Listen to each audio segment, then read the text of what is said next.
people often ask, like, how'd you get into this? And the honest truth is, by accident, like with most things in life, right? What is the usual life cycle like of being involved in such a grand project like the World Cup? It was not a normal cycle. It was not a normal path to executing or delivering an event. And we always had candidates, right, that were interested in coming to the World Cup because, hey, who wouldn't want to work on a World Cup? But then when I would break it down and say, like, hey, look, this is not for the faint of heart. Sort of a parlay question. Most improved skill set that you had to work on over the years in this practice area. And that was your lighter, easier question? Yeah, like what? Tell me about all the fun you're having.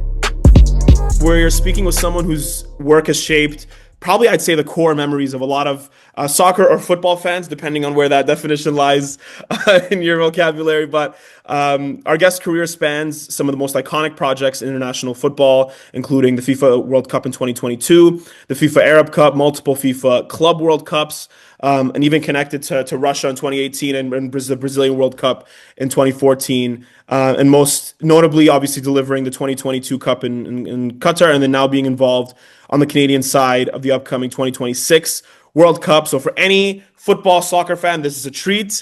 And I'm honored to welcome Aarij Wasti, who's a partner in the sports and entertainment group of Gowling in Toronto. And Aarij has advised on multiple complex transactions across multiple jurisdictions and brings an invaluable perspective on how business and corporate law intersect with the sports and media industries. So with that being said, Aarij, thank you so much for joining us. Thank you so much. I think that is the most flattering intro I have ever received in any platform. You use the word fascinating. I'm, to be honest, Jessica's background is fascinating. Your background is fascinating. It's a privilege to be part of the conversation, and I look forward to the chat today. I took probably the longest path possible from 1L to Bay Street.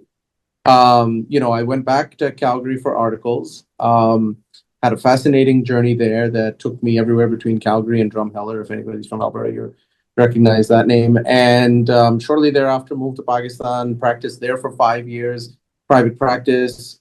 Moved to Doha late 2007.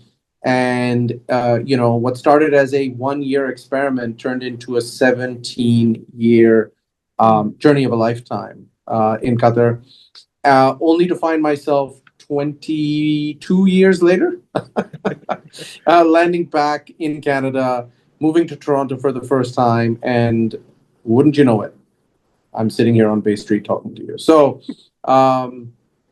same but different. But obviously, didn't plan it this way, but certainly wouldn't have had it any other way. People often ask, like, how'd you get into this? And the honest truth is, by accident. Like with most things in life, right? You wake up one morning and life happens, and before you know it, you look back and the story's been written. So in my case, I was at Denton's at the time, minding my own business. I was a corporate project associate. Somebody came in asking for introductions to potential secondees to a major sporting bid. In this case, it was the Olympic bid for 2020 that Tokyo eventually won. And I wasn't even on the short list because I'm not a sports lawyer, right? I was doing corporate projects. 3 or 4 or 5 introductions were made. The client clearly sort of indicated that, okay, I appreciate the introductions, but, I'll be in touch, which I think the managing partner read to be, I won't be in touch. And so before he walked out, in his panic, the managing partner called my office and said, hey, could you drop by the boardroom? Now, me being me, I had a schedule for the day. I had a meeting planned in 10 minutes. So bag in hand, I entered the boardroom, introduced myself without sitting down. And I said, hey, look, I'd love to chat, but unfortunately, I've got a meeting. And I turned around and I walked out. To two things happened from what I understand. One is the managing partner just went red, saying like, here we go, this insubordinate, associate who just can't take instructions. But the other thing is the client, he actually said to the managing partner, I don't know who that guy was, but that's who I want. And we asked him on what basis. He said, well, A, he seems to be busy, but also it's one of those things, right? Clients will often make decisions based on their feel, their gut. And we forged a tremendous working relationship in the months forward, a personal, friendship as well. He eventually moved to the World Cup, which is what took me there. And, the rest is history. I never looked back. So I'm going to kind of pivot into a bit of a lighter ask. I'm not sure if you have any fond memories of law school exam seasons, but we are coming up to that. We're just wrapping up our fall term. And, I think to keep things help keep us focused and help us keep our eyes on the prize. If you could share with us some of, even if it's not necessarily, working memories, but some of the best experiences that you've had along the way.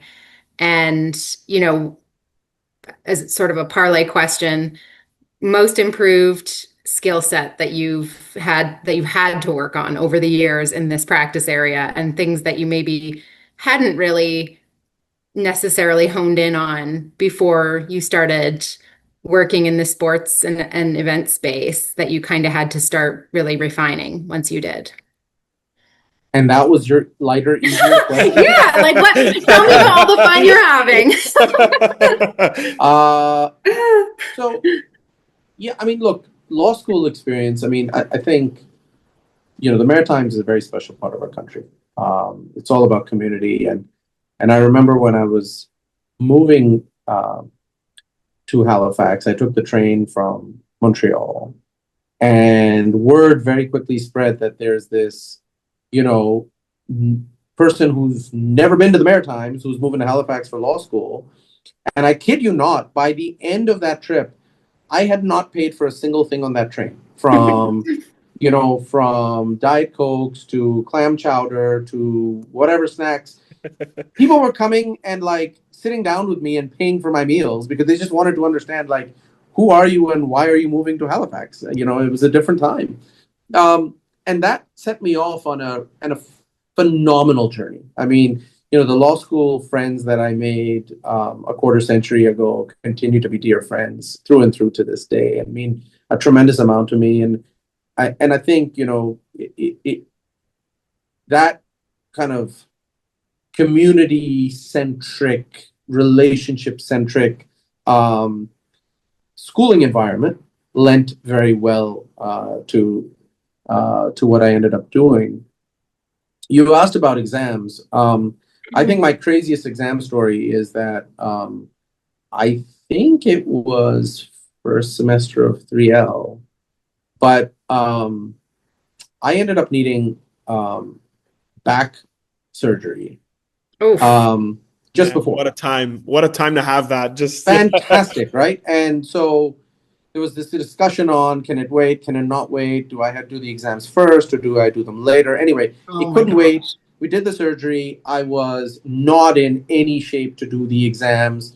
I ended up getting a 1-month extension, deferral, whatever you want to call it, and did phenomenally well. And I am convinced that 50% of that success is due to all the painkillers I was on, but the other 50% was because I got more time. So sometimes these accidents happen to us, but they are blessing in disguise. Totally. Yeah. Absolutely. That's a heck of a takeaway to have, especially now that we're a couple of days off from some really stressful times. So yeah, but also, like, honestly, Mo, like, my view has always been, look, if you've made it. So again, this is directly to the law students now, right? This isn't high school. This isn't undergrad. You've gone through a number of hurdles in life. You've proven yourself. You wouldn't be at law school if you didn't have what it takes. Don't stress it. 1 or 2 exams are not going to define what you become and what you do in life, right? Um, you you you know what it takes. So enjoy the journey, enjoy the process, enjoy the people around you. Ultimately, there is a space for all of us in this profession, and we just need to have an open mind and discover our way. There is no one path to success, and we go back to my journey to Bay Street. That's certainly the case, right? Given that the World Cup is coming up, like that's a long life cycle of 17 years to get a project done, stadiums built in Qatar's case. And I'd love to know, having been part of something from start to finish, what is the usual life cycle like of being involved in such a grand project like the World Cup, in terms of just from the moment you kind of start until the end? Like what's the kind of phases that you usually deal with, and from in a process like that? Well, if you're talking about usual, then we're talking about more traditional hosts, I'm guessing, right? And so if you think about the lead time at previous tournaments, including European tournaments, it's not even half the life cycle or the time frame that Qatar had. But remember, Qatar was a unique story. This is a country that bid on planned infrastructure, not existing infrastructure. This is a country that was very honest about nation building through this process. And so, whilst on the face of it, you may label the Qatar 2022 project as a World Cup project, at the end of the day, the World Cup was sort of the cherry on the pie. It was the final product that everybody saw. But in reality, it was 4 or 5 projects that in totality made up the grander 2022 project, right? So we obviously had the bid phase, which was just over a year, and that was a very unique bid, as I said, because it wasn't based on existing Infrastructure basically. infrastructure. And by infrastructure, not just stadiums. I mean, we're talking hotels, roads, airport expansion, like all of that had to be done. We then got into the infrastructure piece that you talked about. So obviously development of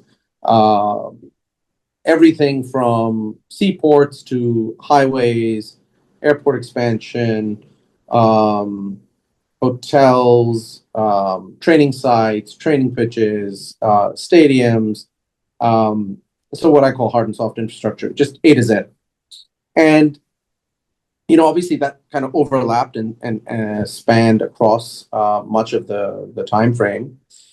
But then, we also went through, if you recall, a significant investigation on, the Department of Justice looking into really all bidders for 2018 and 2022, Spain, Russia, the England, ourselves, on bribery allegations and corruption. That was, you can imagine, for the lawyers, a very, very busy and stressful period. Really a period that required a lot of introspection. It required a lot of, in my view, it required us to be very brave, to kind of look at the facts. Now, I think ultimately we were very pleased that what the final outcome was matched our understanding on the inside of what had taken place. We were cleared fully. There was no confirmation or no validation of any of the allegations. In fact, the lighter side to that story, Mo, is that when we did a search of our internal email database from the beginning of the bid till the period of the investigation, one of the most, if not the most used word that popped up in our forensic search was pizza. It's incredible how many emails colleagues send one another every lunch hour to agree on a menu, right? And so it seemed like the pizza in Qatar must be really good because it seems like, go ahead, sorry. So that was that period, and then of course there was the there was the workers' welfare piece that we had to work through. A lot of misinformation in media, but a lot of valid concerns raised by partners like Amnesty in terms of the realities of migrant workers around the world, but particularly in the region. And very blessed, I think, to have been part of a reform program that, in my view, has really changed thousands and thousands of lives for the better. We had one of the lowest accident rates for a project of its size, and have really kind of empowered workers to a level not seen in the region ever. And so that took up a lot of time and was another project within. And then, of course, we had the economic blockade by our neighbors. Wow. Effectively bringing us to the brink of war. And before we even, and if you think about it, if you just pause there, we haven't even started talking about operational delivery of the tournament. And which is why I say the World Cup really was that was the finishing touch. Wow. So we've been through the trenches and back, and I think tremendous amount of challenges operationally, logistically, but also legally. Not for the faint of heart. I would always say to candidates who were, and we always had candidates, right, that were interested in coming to the World Cup, because hey, who wouldn't want to work on a World Cup? But then when I would break it down and say, like, hey, look, this is not for the faint of heart. Like, this is tough stuff, and there's a lot to learn. And there are a lot of pressure points to be managing. And it was very interesting to see at times where candidates were thinking, hey, this will be fun, right? We're organizing a tournament. To at the end of this sort of discussion, they're like, wow, this is a lot heavier than I expected. Let me have a think. And I'm glad we had those kind of honest conversations, because the reality is it wasn't all fun. We had a great time. We had a great team. We had a great tournament in the end. But it was a very, very steep staircase to that final tournament.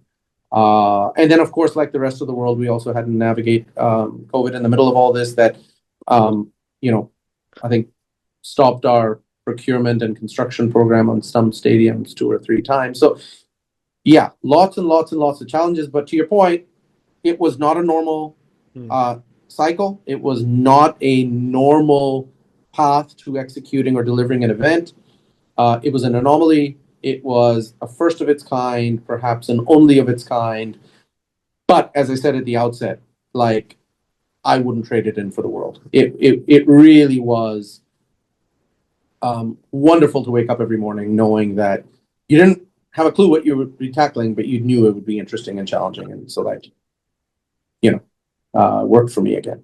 Now that going from what obviously we talked about a bit of a interesting experience in 2022 to now in 26, what do you find are the biggest key differences you're facing now in terms of working on this project? And now we're in November. We've got just about probably 6 or 8 months till kickoff. Like, what stage would you say you'd be at in terms of finalizing things and your line of work right now? Yeah, look, I think my perspective on this one is very different because I'm on the outside. Number one, number two, I'm advising stakeholders that are not FIFA, and so the professional focus, the time pressures, the kind of alignment with kickoff is slightly different. So look, on a macro level, the differences are stark and in some cases very obvious, right? I mean, we're talking about going from the smallest host country in history to the largest geographical area in history. We're not talking about just multiple host cities in one country. We're talking about 3 different countries, 3 different jurisdictions, 3 different legal systems, 3 sets of regulations, and the list goes on. Add to that the complexity of modern day politics and the tariff wars and travel restrictions of certain nationals into one or more of the host countries. So this obviously poses incredible challenges for not just FIFA, but suppliers, teams, fans, the governments, to be honest, and it's almost seems overwhelming. And I tell you, Mo, like I'm quite happy that I'm not on the inside dealing with some of this stuff, because I think it's it's not just these are not just challenges that FIFA's facing in this case. I think, these are potential problems, and potential potholes that really can disrupt the smooth operation of a tournament. And from the outside, I think that kind of uncertainty is keeping suppliers, sponsors up a little bit at night. They're not quite sure what to make of some of the headlines, including threats by the federal government in the U.S. to cancel matches in certain host cities, not allow fans from certain countries in due to visa restrictions. There's obviously questions galore on the tariff side in terms of the movements of goods. And so, gosh, to put it very simply, to be what are we, like 6.5 months out? I just don't think it's possible for this project to be on track in a sense, right? Because, not everything is not aligned. Not everything is. Now, with that said, every World Cup to date has been a little bit behind schedule. In Brazil, it was sort of stadium readiness that really went to the last second. In Russia, the fan ID and the visa concept, I think, really went quite late into the process. In Qatar, there was a lot of, because a lot of it was firsts, including the change of the international calendar.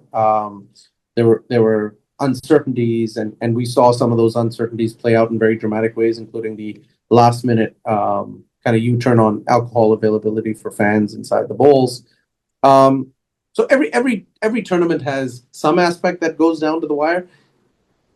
I don't know whether that'll be a little bit more in this case.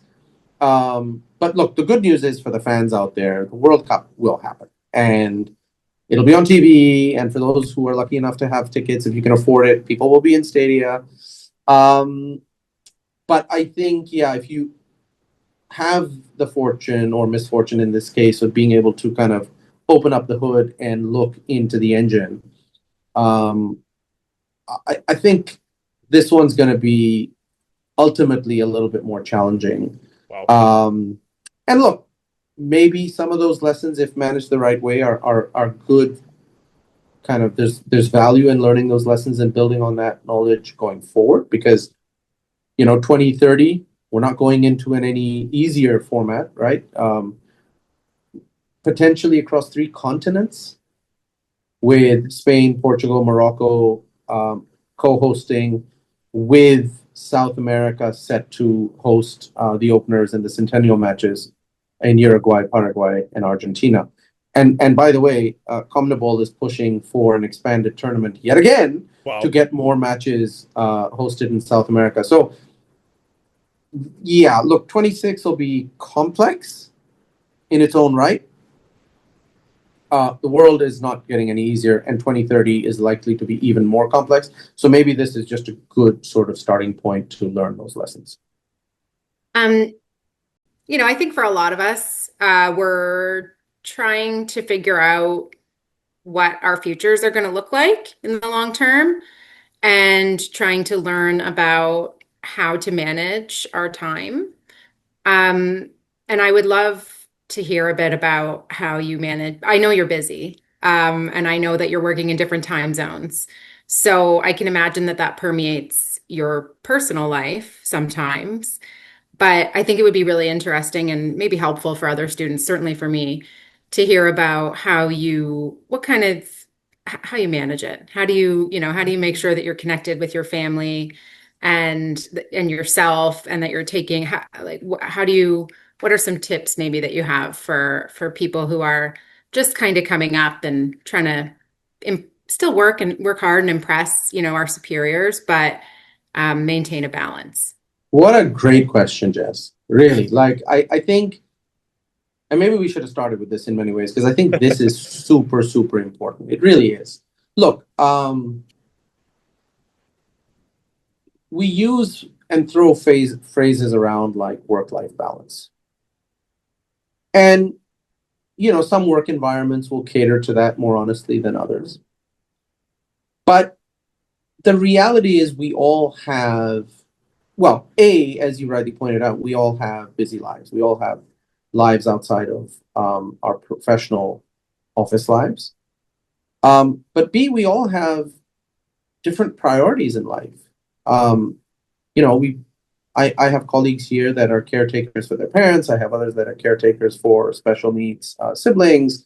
People have, in some cases, small, some cases, very large households with lots and lots of kids, lots and lots of pets, lots and lots of combinations of kids and pets. Like, and the thing is, again, going back to that relationship piece, people matter, and the people around us matter.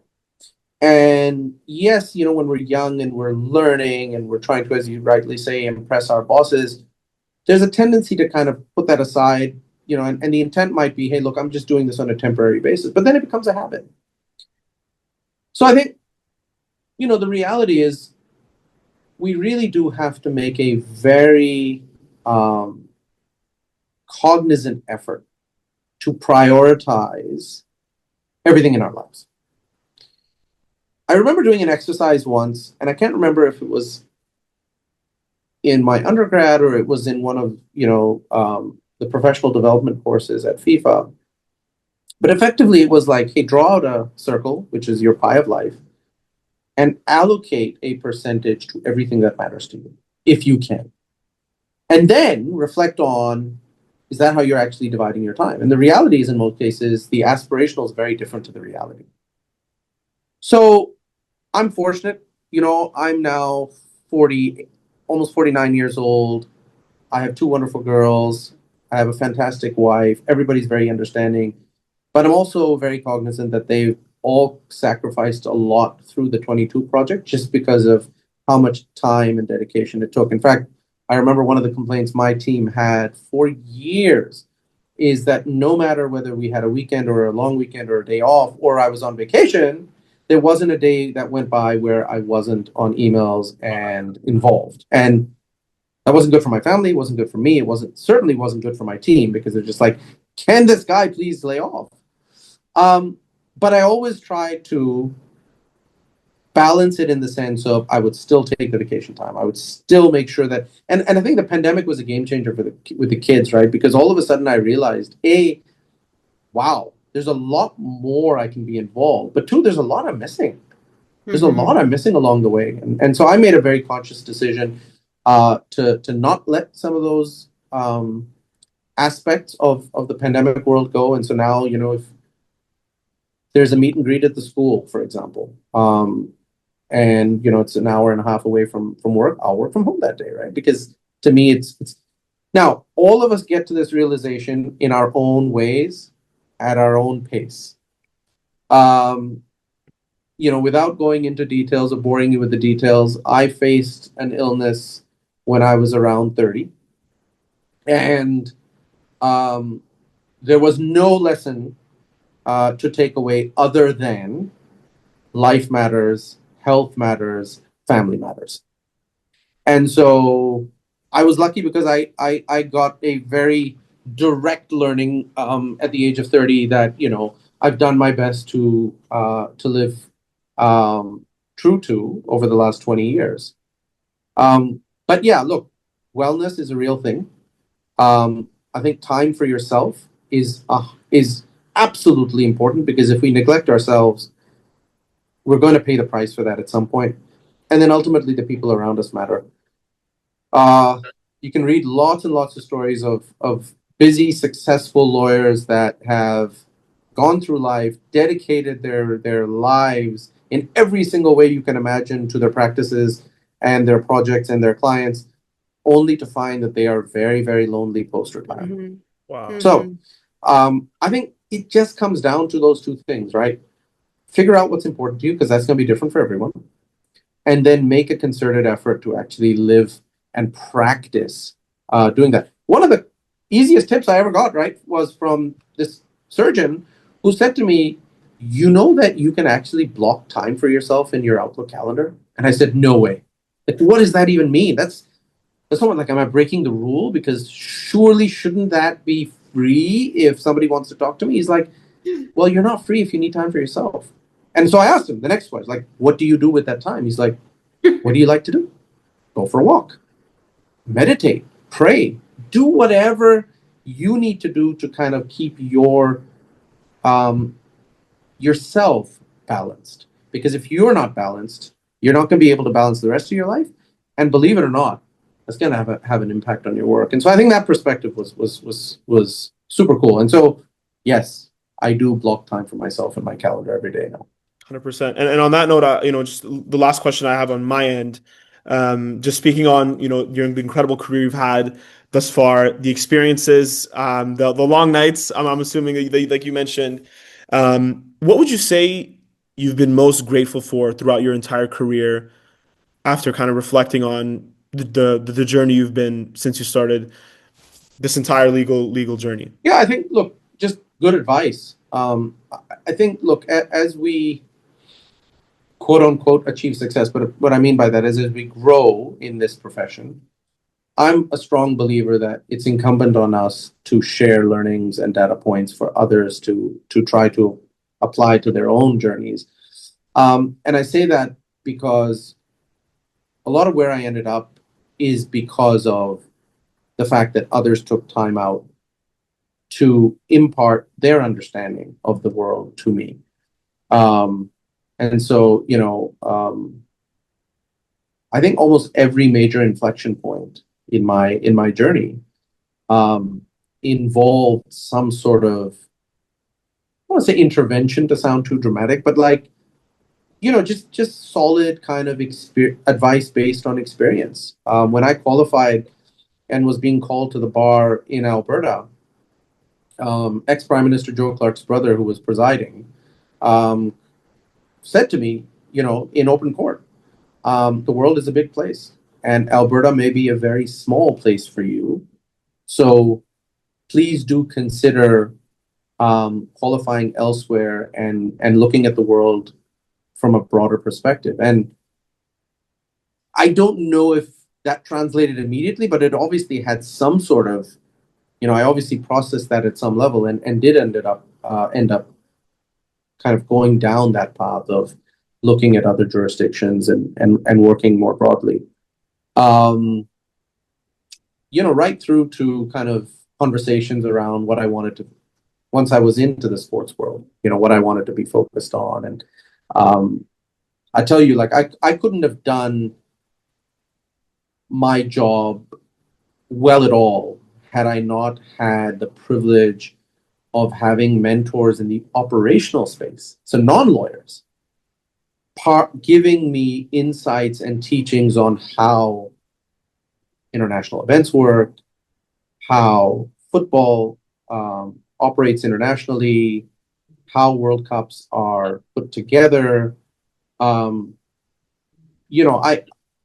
These mentors spent hours and hours and hours imparting their wisdom, their learnings, their values. Like I said, that, I wouldn't have been able to service a project of that scale and size had I not had benefit of those people and their wisdom. So again, it just comes back to the cycle of life, right? Learn and then try to share as much as you can, and hopefully along the way you learn and pick up some pearls of wisdom, and similarly are able to, I would say, not give advice. None of us can advise because we just don't have enough information. So, Mo, you and I, and we've talked about this, right? When you and I speak, I can reflect on my own experience. I can give you some data points that you may or may not plot along your own journey, hopefully towards great success. And so, like I said, I think it's just incumbent to partake in that cycle of give and take.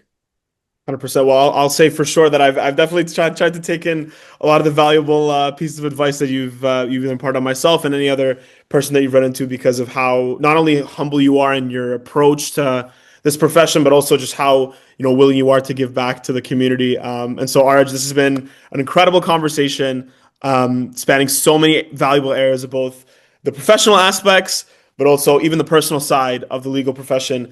And I'm so incredibly grateful to have even not only chatted with you, but I've also done it with an incredible classmate of mine, Jess, as well.